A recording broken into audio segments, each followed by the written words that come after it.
Campus രാഷ്ട്രീയത്തിൻ്റെ അതിഭീകരമായൊരു മുഖം ഈ ദിവസങ്ങളിൽ വാർത്താമാധ്യമങ്ങളിലൂടെ നമ്മൾ കണ്ടുകൊണ്ടിരിക്കുകയാണ്. വയനാട് വെറ്റിനറി സർവകലാശാലയിലെ സിദ്ധാർത്ഥൻ എന്ന യുവാവ് തൻ്റെ ജീവിതത്തിൽ ഏറ്റവും ക്രൂരമായ ജീവിതാനുഭവങ്ങളിലൂടെ കടന്നുപോയി മരണത്തിലേക്ക് തള്ളിവിട്ടപ്പെട്ടിരിക്കുകയാണ്. ഇത് മരണമാണോ കൊലപാതകമാണോ എന്നുള്ള ചർച്ചകളൊക്കെ മുഖ്യധാരാ മാധ്യമങ്ങളിൽ വളരെ സജീവമായിട്ട് നിലനിൽക്കുകയാണ്. പക്ഷേ ഇതിന് ആത്യന്തികമായ കാരണം എന്തുകൊണ്ട് ഇങ്ങനെ ഇതുപോലെയൊരു ദുരന്തം നമ്മുടെ നാട്ടിൽ ഇതുപോലെ സാക്ഷരതയിലും മറ്റ് സാംസ്കാരിക നിലവാരത്തിലുമൊക്കെ ഉയർന്ന നിലവാരം പുലർത്തുന്ന നമ്മുടെ നാട്ടിൽ കേരളത്തിൽ എന്തുകൊണ്ട് സംഭവിക്കുന്നു എന്നുള്ളത് വളരെ പ്രധാനപ്പെട്ട ഒരു കാര്യമാണ്. അതിൻ്റെ ഈ ഒരു ചോദ്യത്തിനുള്ള ഉത്തരമൊന്നു മാത്രമേ ഉള്ളൂ. ക്യാമ്പസ് രാഷ്ട്രീയം എന്ന് പറയുന്ന വളരെ ഔട്ട്ഡേറ്റഡ് ആയിട്ടുള്ള ഒരു കാര്യത്തെ നമ്മൾ ഇത്രമേൽ പ്രോത്സാഹിപ്പിക്കുന്നതിൻ്റെ ഒരു ഫലമായിട്ട് വേണം കാണാൻ. ഒരുപക്ഷേ ക്യാമ്പസ് രാഷ്ട്രീയം എന്ന് പറയുന്ന കാര്യത്തെ അനുകൂലിക്കുന്നവർ പറയുന്നൊരു കാര്യമുണ്ട്. എന്താണത്? ക്യാമ്പസ് രാഷ്ട്രീയത്തിലൂടെ കിട്ടുന്ന നന്മകൾ അത് കുട്ടികൾക്ക് അല്ലെങ്കിൽ വിദ്യാർത്ഥികൾക്ക് രാഷ്ട്രത്തെക്കുറിച്ച് അല്ലെങ്കിൽ രാഷ്ട്രീയ കാര്യങ്ങളെക്കുറിച്ചുള്ള ധാരണ ലഭിക്കുന്നു, നേതൃത്വ ഗുണങ്ങളുണ്ടാകുന്നു, അവരുടെ സർഗ്ഗവാസനകൾ വളർത്താനുള്ള അവസരം ലഭിക്കുന്നു. ഇതൊക്കെയാണ് ഈ രാഷ്ട്രീയത്തിലൂടെ ക്യാമ്പസിൻ്റെ പരിസരങ്ങളിൽ രാഷ്ട്രീയ പാർട്ടികളുടെ ഉൾച്ചേരലിലൂടെ സംഭവിക്കുന്നതെന്നാണ് പറയുക. പക്ഷേ ദൗർഭാഗ്യവശാൽ ഞാൻ ഈ മേൽപ്പറഞ്ഞ കാര്യങ്ങൾ ഒന്നുമേ അവിടെ കിട്ടുന്നില്ല എന്ന് മാത്രമല്ല, വളരെ കൃത്യമായ ക്രിമിനൽ വൽക്കരണം അവിടെ നടന്നുകൊണ്ടിരിക്കുകയാണ്. അതാണ് നമ്മൾ ഏറ്റവും കൃത്യതയോടുകൂടി മനസ്സിലാക്കേണ്ടത്. അപ്പോൾ ഇത്തരത്തിൽ ഒരു വിദ്യാർത്ഥിയുടെ അല്ലെങ്കിൽ ഒരു കുട്ടിയുടെ അവൻ്റെ പഠനകാലത്തോ അല്ലാതെയോ വളർന്നു വരേണ്ട സർഗ്ഗവാസനകളോ നേതൃത്വ ഗുണങ്ങളോ ഒന്നും ലഭിക്കുന്നില്ല എന്ന് മാത്രമല്ല, അതിക്രൂരമായിട്ടുള്ള മാനസികാവസ്ഥയിലേക്ക് ഇവരിങ്ങനെ വളർന്നുകൊണ്ടിരിക്കുന്നു എന്നുള്ളത് ഈ ക്യാമ്പസ് രാഷ്ട്രീയത്തിൻ്റെ സങ്കടകരമായ ഒരു വസ്തുതയായിട്ട് നമ്മൾ മനസ്സിലാക്കണം. അതുകൊണ്ട് തന്നെയല്ലേ നമ്മുടെ കേരളത്തിലെ ഏതെങ്കിലുമൊക്കെ വളരെ പ്രധാനപ്പെട്ട പട്ടണങ്ങളിലൂടെ ചുമ്മാ സഞ്ചരിക്കുക, ധാരാളം ഗവൺമെൻറ് കോളേജുകളും മറ്റു കോളേജുകളും ഉണ്ട്. വളരെ പ്രത്യേകിച്ച് ഗവൺമെൻറ് കോളേജുകളുടെ മുമ്പിൽ ചെന്ന് നമുക്കൊന്ന് നിന്ന് നോക്കാം. അവിടെ കാണുന്ന ചില കാഴ്ചകൾ, പ്രത്യേകിച്ച് ഇതിൻ്റെ കവാടങ്ങളിൽ കലാലയത്തിൻ്റെ ഉള്ളിലേക്കൊക്കെ ചെല്ലുമ്പോൾ കാണുന്ന കാഴ്ചകൾ നമ്മളെ അമ്പരപ്പിക്കും. ഇത് പാർട്ടി ഓഫീസാണോ അല്ലെങ്കിൽ ഏതെങ്കിലും രാഷ്ട്രീയ പാർട്ടികളുടെ സമ്മേളനം നടക്കുന്ന സ്ഥലമാണോ എന്ന് പോലും നമ്മൾ സംശയിക്കുന്ന തരത്തിലാണ് അവിടെയുള്ള കൊടിതോരണങ്ങൾ, അവിടെയുള്ള ഫ്ലെക്സ് ബോർഡുകൾ, അവിടെയുള്ള കുറിപ്പുകൾ, എഴുത്തുകൾ. ഇനി അതുപോട്ടെ, ഈ കുറിപ്പുകളിലേക്കും എഴുത്തുകളിലേക്കും നമ്മളൊന്ന് ശ്രദ്ധയോടുകൂടി കണ്ണോടിച്ചാൽ അതിൻ്റെ കണ്ടൻറ് എന്താണ്? പരസ്പരമുള്ള ചെളിവാരി എറിയുന്ന അസഭ്യ പ്രയോഗങ്ങൾ, അശ്ലീല സംഭാഷണങ്ങൾ, പരസ്പരമുള്ള വാഗ്വാദങ്ങൾ, വെല്ലുവിളികൾ, ഭീഷണികൾ, ഇതൊക്കെയാണ് ഈ ഫ്ലെക്സ് ബോർഡുകളുടെയും നോട്ടീസുകളുടെയും ഒക്കെ കണ്ടൻറ്റ്.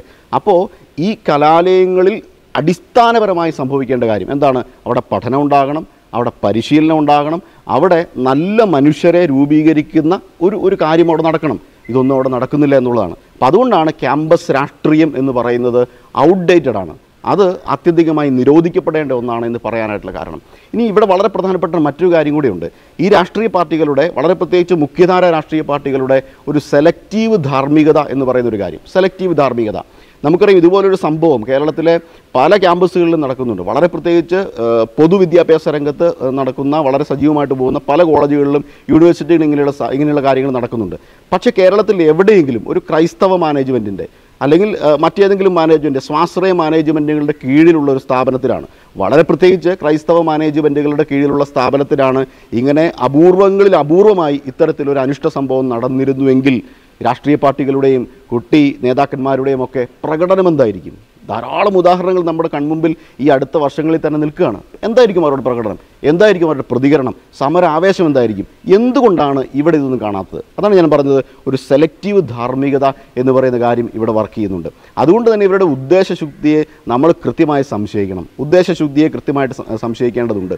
അതുകൊണ്ട് ഈ ഒരു തലത്തിൽ ഈ നമ്മുടെ വിദ്യാഭ്യാസ രീതിയും ഈ ഒരു തലത്തിൽ നമ്മുടെ രാഷ്ട്രീയ പ്രവർത്തനമൊക്കെ മുമ്പോട്ട് പോയാൽ ഒരു തലമുറയെ തന്നെ അത് നശിപ്പിച്ചു കളയും. ഒരു തലമുറയുടെ ബൗദ്ധികമായിട്ടുള്ള അല്ലെങ്കിൽ അവരുടെ സാംസ്കാരികമായിട്ടുള്ള നിലവാരമാണ് തകർന്നു പോകുന്നത് എന്ന് നമ്മൾ മനസ്സിലാക്കണം. ഇനി ഇതിനെന്താണ് ഒരു പോംവഴി? ഇതൊരു പ്രശ്നമാണെന്ന് നമ്മൾ മനസ്സിലാക്കി ഇതെങ്ങനെ പരിഹരിക്കാൻ പറ്റും? ഇത് വളരെ പ്രധാനപ്പെട്ട ഒരു ചോദ്യമാണ്. ഇതെങ്ങനെ പരിഹരിക്കാൻ പറ്റും? പരിഹരിക്കണമെങ്കിൽ ഒരു മാർഗം മാത്രമേ ഉള്ളൂ. നമ്മുടെ നാട്ടിൽ ഇനി ഏക ആശ്രയം എന്ന് പറയുന്നത് നീതിന്യായ വ്യവസ്ഥയാണ്, കോടതിയാണ്. കോടതി ഇടപെടുക. കാരണം എന്താണ്? ഒരു മുഖ്യധാര പാർട്ടിയും ഒരു രാഷ്ട്രീയ പാർട്ടിയും ഈ കാര്യത്തിന് ഒരു ഗുണപരമായ തീരുമാനത്തിലേക്ക് എത്തില്ല. എന്തുകൊണ്ടാണ്? അവർക്ക് തെരുവിൽ കല്ലെറിയാൻ, തെരുവിൽ ആക്രോശങ്ങൾ മുഴക്കാൻ, പോലീസ് ബാരിക്കേഡുകൾ മറിച്ചിടാൻ, ചാനൽ മുറികളിൽ വന്നിരുന്ന് ആക്രോശിക്കാൻ, പരസ്പരം വഴക്കുണ്ടാക്കാൻ, പരസ്പരം അക്രമങ്ങൾ സൃഷ്ടിക്കാൻ, വേണമെങ്കിൽ കൊന്നുകളയാൻ ആളെ വേണം. തെരുവിൽ അവർക്ക് ഇതുപോലെ ബഹളം ഉണ്ടാക്കാൻ ഓരോ രാഷ്ട്രീയ പാർട്ടിക്കും ആൾ വേണം. അതുകൊണ്ട് അത്തരത്തിലുള്ള ആളുകളെ പരിശീലിപ്പിക്കുന്ന ഇടങ്ങളായി ക്യാമ്പസുകൾ പലതും മാറുകയാണ്. അതുകൊണ്ടാണ് ഈ ഒരു പ്രശ്നത്തെ വളരെ ഗൗരവത്തോടുകൂടി കാണാൻ ഒരു രാഷ്ട്രീയ പാർട്ടിയും തയ്യാറാവില്ല എന്നുള്ളത് വളരെ കൃത്യമായൊരു വസ്തുതയാണ്. അല്ലെങ്കിൽ പണ്ടേ ഇത്തരത്തിൽ ക്യാമ്പസുകൾ ഇതുപോലെയുള്ള അനിഷ്ട സംഭവങ്ങൾ സംഭവിക്കുമ്പോൾ രാഷ്ട്രീയ പാർട്ടികൾ മുന്നിൽ നിന്നുകൊണ്ട് ഇത് നമുക്ക് വേണ്ട, കലാലയങ്ങൾ പഠനത്തിനും പരിശീലനത്തിനുമുള്ള വേദിയാകട്ടെ എന്ന് അവർ പറയേണ്ടതായിരുന്നു, പറഞ്ഞില്ലല്ലോ. അപ്പം അതുകൊണ്ട് ഈ ഒരു കാര്യത്തിന് പരിഹാരം നേടണമെങ്കിൽ കോടതി ഇടപെടണം. കോടതി ഇടപെട്ടിട്ട് നമ്മുടെ സർവകലാശാലകളിലേക്ക്, നമ്മുടെ കോളേജുകളിലേക്ക് കടന്നു ചെല്ലണം. ഈ വിദ്യാർത്ഥി രാഷ്ട്രീയം കൊണ്ട്, ക്യാമ്പസ് രാഷ്ട്രീയം കൊണ്ട് നഷ്ടം സംഭവിച്ചവർ, ജീവഹാനി നേരിട്ടവരുടെ കുടുംബാംഗങ്ങൾ, ബൗദ്ധികമായിട്ട് സങ്കടപ്പെടുന്നവർ, വൈകാരികമായിട്ട് തളർന്നുപോയവർ, ഇവരെ കാണണം, അവരോട് സംസാരിക്കണം, എന്നിട്ട് അവരുടെ തീരുമാനത്തിലേക്ക് എത്തണം. ആ തീരുമാനമെന്ന് പറയുന്നത് ക്യാമ്പസ് രാഷ്ട്രീയത്തെ നിരോധിക്കുക എന്നുള്ളതാണ്. ക്യാമ്പസ് രാഷ്ട്രീയത്തെ നിരോധിക്കുക എന്നുള്ളതാണ്.